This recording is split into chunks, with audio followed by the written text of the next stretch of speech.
Marami ang nagulat nang makita si Bimby Aquino na bahagi ng Eat Bulaga, kaya agad lumabas ang tanong kung paano nga ba siya naging host ng isa sa pinakamatagal at pinakapinapanood na noon time show sa Pilipinas. Sa unang tingin, madaling isipin ng iba na naging madali ang lahat dahil kilala na ang apelyido niya. Pero kapag mas tiningnan ang naging takbo ng kanyang pagpasok sa programa, mas malinaw na hindi lang iyon basta simpleng paglabas sa telebisyon. Dumaan ito sa tamang pagkakataon, sa tiwala ng production, at sa paniniwalang may mayaambag siya sa bagong direksyon ng show. Sa isang programang araw-araw sinusubaybayan ng milyon-milyong Pilipino, hindi basta-basta pumapasok ang kahit sino. Kailangan may dating, may timing, at higit sa lahat, may kakayahang makisabay sa mabilis na takbo ng live television. Bago pa man siya tuluyang makita bilang host, matagal nang pamilyar si Bimby sa publiko. Bata pa lamang ay nakikita na siya sa mga programa at mga panayam kasama ang kanyang ina na si Kris Aquino. Dahil doon, maaga siyang nasanay sa harap ng kamera, sa ilaw ng studio, at sa pressure ng pagiging laging pinapanood. Habang lumalaki siya, unti-unting napansin ng marami na mas naging maayos ang kanyang pagsasalita, mas naging natural ang kanyang kilos, at mas komportable na rin siyang makihalubilo sa mga tao sa harap ng live audience. Ang mga simpleng katangiang ito ang naging malaking puhunan niya nang dumating ang pagkakataong mapasama sa Eat Bulaga.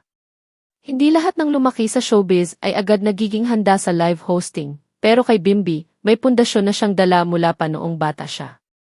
Hindi rin maikakaila na malaki ang naging papel ng pagbabago sa programa mismo. Sa panahong maraming noon time show ang nag-aagawa ng atensyon ng manonood, kailangan ng Eat Bulaga ng mga personalidad na maihatak sa iba't ibang henerasyon. Dito naging mahalaga ang presensya ni Bimby. Kilala na siya ng mga matatagal nang sumusubaybay sa showbiz, pero para sa mas batang audience, isa rin siyang bagong mukha na may sariling dating.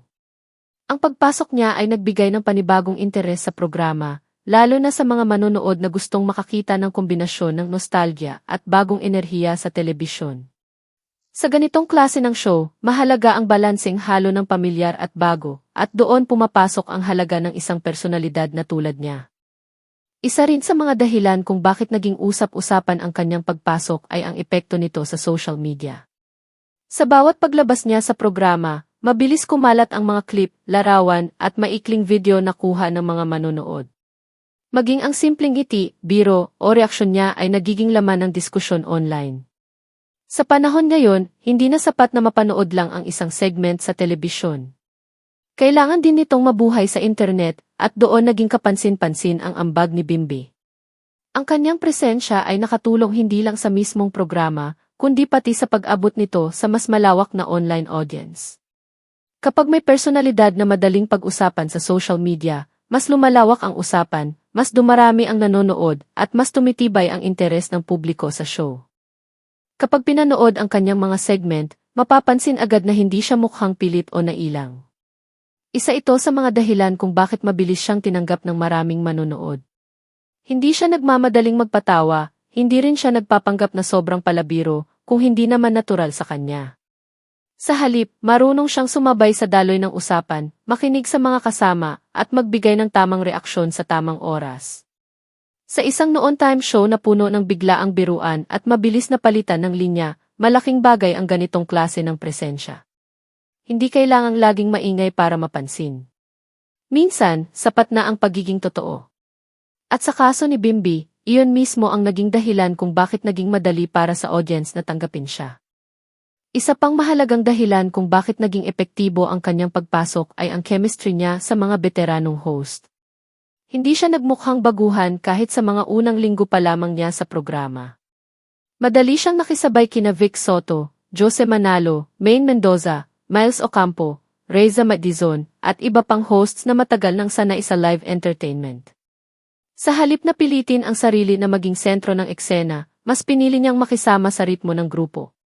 Dahil doon, naging natural ang dating niya sa screen.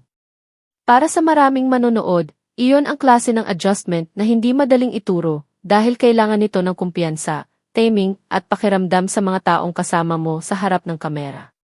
Sa isang ensemble show, hindi sapat ang galing lang ng isa. Kailangan marunong kang makisama at iyon ang isa sa mga nakita ng production kay Bimby.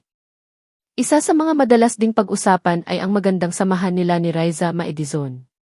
Dahil pareho silang lumaki sa mata ng publiko, naging madali para sa mga tao na mapansin ang kanilang pagiging komportable sa isa't isa. Kapag magkasama sila sa isang segment, ramdam ang kulitan, tawanan, at magaan na palitan ng biro. Maraming netizens ang agad nakakaramdam ng kilig sa kanilang interaksyon, pero hanggang ngayon, ang malinaw lang na nakikita ng publiko ay ang kanilang matibay na pagkakaibigan at natural na chemistry. Wala pa ring kumpirmasyon na may romantikong relasyon sila, at mas makikita sa kanilang kilos na ang pundasyon ng kanilang samahan ay pagiging magaan at totoo sa isa't isa. Sa telebisyon, bihira ang ganitong klaseng samahan na hindi kailangang pilitin para lang mapansin. Kaya kapag magkasama sila, mabilis itong napapansin ng audience. Bukod sa pagiging palabiro, napansin din ng maraming manonood na marunong tumanggap si Bimbi ng mga biro tungkol sa sarili niya. Mahalaga ito sa isang noon-time show dahil malaking bahagi ng format nito ang spontaneous na usapan, banter, at comedy na minsan ay biglaan at walang script. Hindi lahat ng personalidad ay komportableng gawing biro ang sarili nila sa harap ng maraming tao, pero kay Bimbi, tila natural lang ito. Sa halip na mailang, mas pinipili niyang sabayan ang tawanan at magbigay ng reaksyong bagay sa eksena. Dahil dito, mas gumagaan ang kanyang presensya sa telebisyon at mas nagiging relatable siya sa audience. Sa ganitong klaseng programa, ang pagiging marunong tumanggap ng biro ay kasing halaga rin ang pagiging marunong magbigay ng linya. Malaki rin ang naging impluwensya ng kanyang ina sa paraan ng pagharap niya sa publiko. Lumaki si Bimbi na nakikita kung paano makitungo si Kris Aquino sa media, sa mga tagahanga, at sa mga taong nakapaligid sa kanya. Hindi na bago sa kanya ang pressure ng pagiging nasa harap ng kamera, ang pagharap sa mga tanong ng publiko, at ang bigat ng pagiging bahagi ng isang kilalang pamilya. Pero habang tumatagal, mas nakikita rin ng mga tao na unti-unti niyang binubuo ang sarili niyang pagkakakilanlan. Sa Eat Bulaga, hindi lang siya basta anak ni Kris Aquino.